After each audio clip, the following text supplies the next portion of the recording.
Warahmatullahi wabarakatuh. Saya Amelia Fitriani, siswa dari MAN 2 Kota Padang. Saat ini ingin mewawancarai wawancara profesi bersama dengan Ibu Iska. Pertanyaan pertama, bisakah Ibu deskripsikan pekerjaan Ibu saat ini? Profesi saya kan apoteker. Jadi pekerjaan apoteker itu ada dua bidang nih. Dua bidang. Pertama pengelolaan bidang manajemen sama bidang klinis. Kalau manajemen itu pengelolaan bidang farmasi, kalau klinis ini pelayanan langsung ke pasien. Jadi ada dua bidang itu. Kalau manajemen ini pengelolaan sampai penjaminan mutu obat di rumah sakit ini. Kalau misalnya klinis itu bagaimana obat itu diterima ke pasien itu aman dan terapinya efektif. Gitu. Secara garis besar ya. Yang kedua, sudah berapa lama Ibu menekuni pekerjaan ini? Dari 2010. Kalau di rumah sakit ya, dari 2010. Berarti udah 15 tahun. Tapi kalau profesi apoteker itu sejak 2006. Sebelumnya saya kerja di industri farmasi di Bogor, di perusahaan farmasi namanya Novel Pharmaceutical. Jadi yang buat obat, jadi obat-obat yang di pasaran sekarang itu dibuatnya oleh apoteker di industri farmasi gitu. Kira-kira selain di sini sekarang ada tempat lain? Enggak, di sini aja. Di sini. Nah, yang ketiga, kenapa Ibu memilih pekerjaan ini? Dulu nggak berminat sih ya. Berminat, cuman dulu keluarga saya maunya jadi dokter, cuman saya nggak suka lihat darah gitu. Nah, suka lihat darah, terus udah nyerempet ke tenaga kesehatan apa ya, udah apoteker gitu. Tapi setelah nyemplung ya, kalau habis nyemplung itu kita harus menyukai kan, mencintai. Jadi ya udah gitu aja, belajar menyukai gitu, terus mendalaminya sampai berjalan aja. Iya gitu. Yang keempat, skill atau kemampuan apa yang dibutuhkan dalam pekerjaan ini?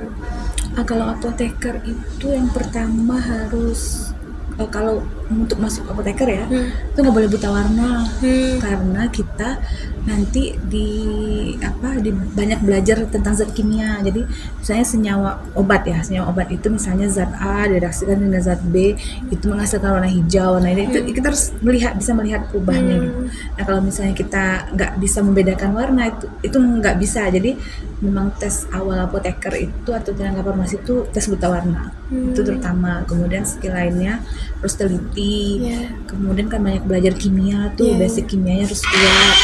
Kemudian fisika juga, matematika, banyak lah. Fisika juga masuk? Fisika nggak terlalu sih, kimia. Kalau bahasa Inggris gitu-gitu? Bahasa Inggris ya harus, karena textbook kita kuliah kan bahasa Inggris semua. Jadi semua mata pelajarannya itu bukunya bahasa Inggris rata-rata, karena banyak rujukan dari luar kan intinya. Amel bisa pintar bahasa Inggris kan? Sedikit. Manduannya di mana? Di Gunung Panggilan. Yang selanjutnya, bisakah Ibu menyebutkan jenjang karir Ibu selama bekerja sebagai apoteker? Jenjang karir, karena PNS ya. Jadi kalau di PNS itu ada PNS itu kan golongan-golongan tuh. Jadi apoteker itu pertama diangkat dia golongan 3B, karena dia nggak profesi kan. Jadi pertama masuk itu kami PNS golongan 3B, kemudian dia fungsional. Jadi masuk ke namanya jabatan fungsional, bukan jabatan struktural. Jadi fungsional apoteker pertama kita masuk ke apoteker pertama, kemudian kita naik apoteker muda. Sekarang saya di apoteker madya. Habis apoteker madya ini namanya apoteker utama. Jadi 4 jenjang kalau karirnya gitu. Nanti kalau misalnya mau naik ke jenjang selanjutnya itu ada ujian kompetensi namanya. Ya, kita diuji lagi, ditanya lagi gitu, tentang dasar-dasar gitu ya. Selanjutnya, apa latar belakang pendidikan Ibu hingga sampai saat pekerjaan saat ini? Latar belakang pendidikan ini maksudnya? latar belakang kayak dari SMA-nya jurusan apa, Oh gitu. kuliahnya. Dulu saya SMA jurusan IPA. Kemudian lanjut kuliah farmasi. Ya, gitu. Farmasinya langsung S1 dulu, S1 farmasi, dan lanjut profesi apoteker. Terus sebutkan suka duka dalam pendidikan yang tadi. Suka dukanya apa ya? Kalau farmasi itu harus tahan berdiri, karena kita ada iniin obat ya. Apa namanya? Kita ada mereaksikan obat kan, jadi sampai misalnya dari pagi itu bisa minimal 4 jam kita mentitrasi sampai menghasilkan kan menentukan kadar obat. Kalau masih manual itu kan pakai namanya titrasi, kita tetap farmasi tetap harus bisa titrasi gitu. Jadi kita berdiri tuh sampai dia menghasilkan warna yang sudah tercapai, berarti kadarnya udah tercapai gitu. Seperti itu. Jadi memang harus tahan berdiri fisik ya. Kemudian itu suka dukanya dukanya lah ya. Kemudian harus kuat hafalan juga, karena kan banyak zat kimia. Kemudian kita belajar anatomi juga, ada juga pelajaran Anatomi tubuh manusia. anatomi tubuh manusia, karena gimana cara kerja obat itu dalam tubuh kayak gitu. Ada farmakokinetik, kemudian farmakodinamik, banyak lah, harus kuat hafalan juga gitu. Kalau sukanya itu mungkin ya, kalau misalnya kayak udah kerja levelnya langsung di golongan 3B kan, kita masuk langsung sejajar dengan dokter umum. Kemudian apa ya, sukanya itu jadi grade penghasilannya pun udah di golongan itu gitu. Mungkin sukanya itu. Kalau istilahnya S1, lulusan S1, tapi kalau S1 kan 3A ya, kalau yang lain-lainnya. Nah, kalau dokter sama apoteker itu langsung ke 3B gitu. Ininya. Kalau udah ngambil profesi baru kalau udah ngambil profesi, kalau S1 sekarang agak sulit sih. Harus ambil profesi karena agak sulit memang kalau S1. Sekarang susah gitu kalau cuma S1 aja, kurang diakui lah gitu. Kecuali mau jadi TTK pun sekarang ada 3, kalau S1 malah nggak, kurang ini posisinya sesuai peraturan sekarang ya. Iya, karena S1 masih teori-teori. Iya, enggak juga, cuman maksudnya peraturan sekarang mengikat gitu. Nah, selanjutnya apa suka duka dalam pekerjaan? Dalam pekerjaan, kalau sekarang, kalau dulu di manajemen sekitar 10 tahun ya beda-beda. Kalau dulu tuh obat kosong gitu kan, terus sementara pasien butuh, terus kita harus cepat. Kemudian kalau sekarang ke pasien kan sekarang pekerjaan saya langsung ke pasien. Itu kalau dukanya tuh pasien meninggal gitu, pasien kita meninggal kan sedih ya. Kemudian apa lagi ya dukanya ya, kalau lagi pasien lagi banyak aja paling. Pasien lagi banyak gitu.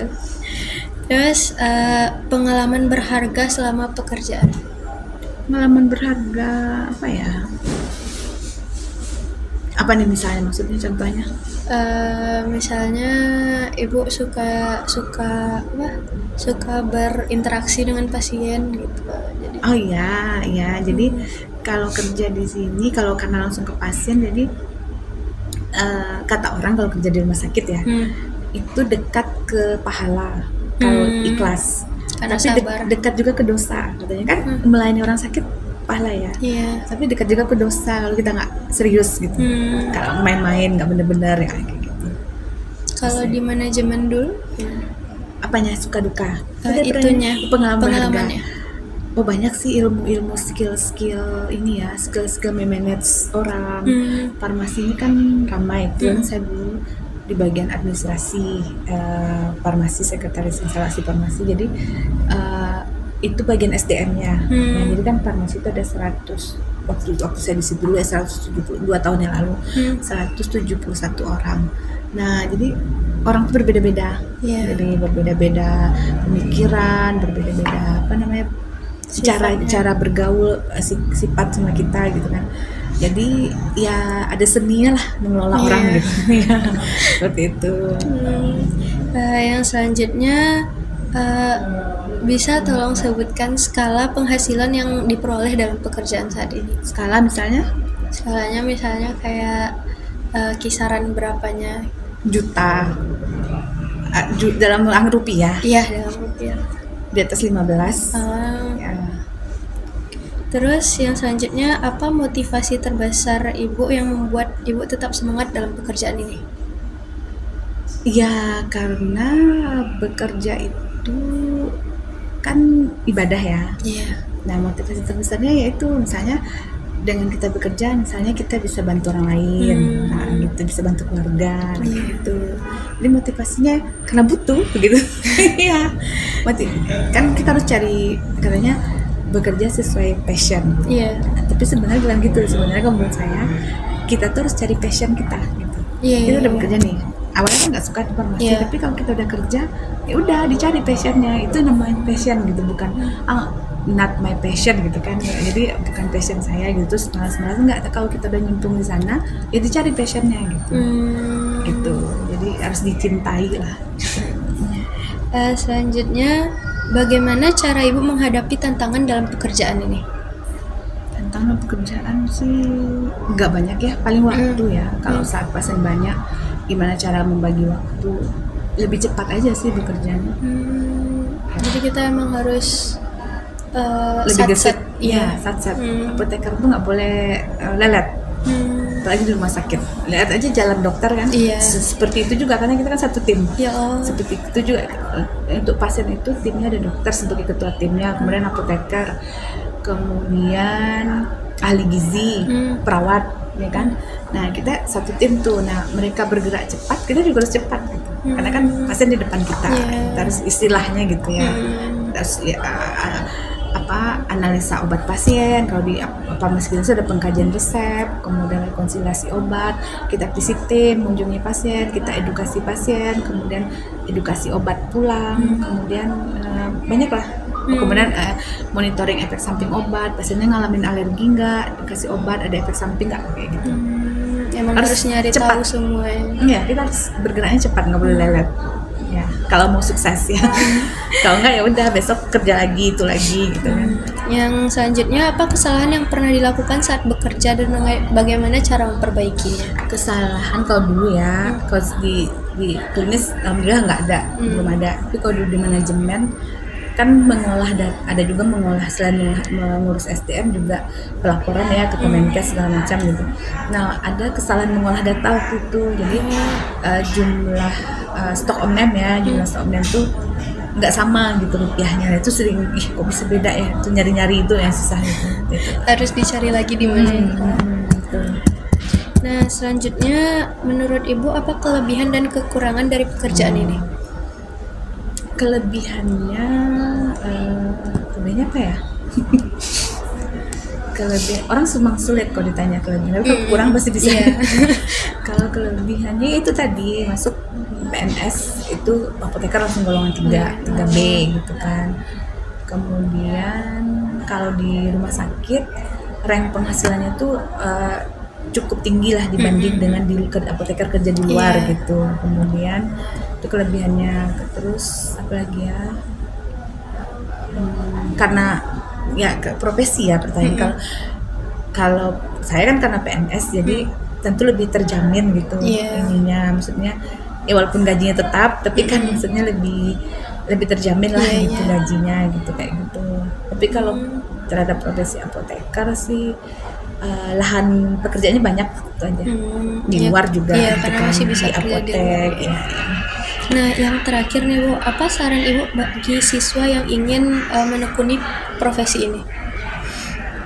Pertama harus suka dulu, jadi jangan karena ngeliat kayaknya enak gitu, jangan, cari informasi yang banyak, kemudian setelah cari informasi kemudian tertarik, kemudian suka gitu, jangan ikut-ikutan lah gitu. Kalau suka kemudian apa ya, perkuat di matematika karena kita ngitung dosis kan. Apoteker tuh ngitung dosis, kemudian ngitung clearance creatinine pasien, ngitung banyak dihitung, banyak ngitung pada saat ngitung kadar obat. Misal kerja nanti di industri farmasi ngitung kadar obat, segala macam, matematikanya harus kuat, hafalannya harus kuat, kimia harus bagus, mata harus bagus ya. Kalau minus gini Saya juga minus. dari kelas 6 SD aman, tapi maksudnya tuh jangan diperburuk lah. Kan tambah baca sambil tidur ya. Kan udah tahu sekarang penyebabnya kan ya, gitu ya. Agak jarak 30 cm kayak gitu. Ya, segitu dulu pertanyaan dan wawancara untuk profesi saat ini. Saya Melia Fitriani, mohon maaf apabila ada kesalahan kata. Assalamualaikum warahmatullahi wabarakatuh.